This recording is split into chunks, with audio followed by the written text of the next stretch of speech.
अपन Mithila recording studio.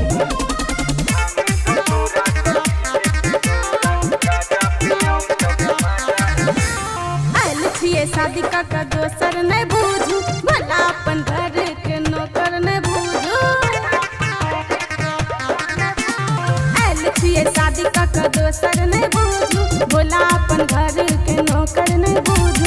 खुआ मलाई नहीं चाहिए तो राजा, कतो से भांग रोज ताजा।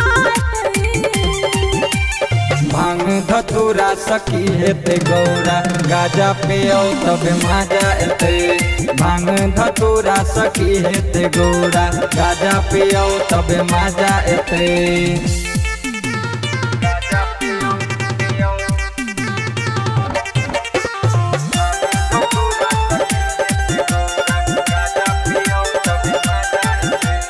भांग पी के भाग जाइ छी अपने पराका, साझ खिना आबै छी बस हाथ राका।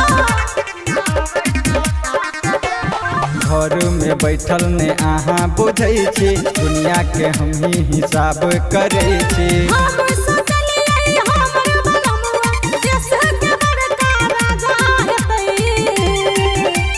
भांग धतूरा सखी हेते गौरा, गाजा पियो तब मजा एते। भांग धतूरा सखी हेते गौरा, गाजा पियो तब मजा एते।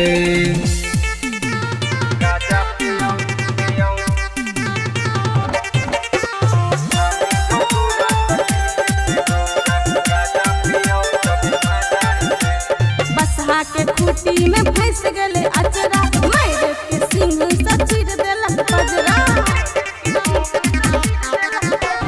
राइटर सोनू लिखे छै रचाई, बसहा सखिया लड़े छियै भाई। बुझलो ने दारदिया भोला ने दारद, आब कते हमरा साजा हेतै। भांग धतूरा सखी हेते गौरा, गाजा पियो तब मजा एते। भांग धतूरा सखी हेते गौरा, गाजा पियो तब मजा एते।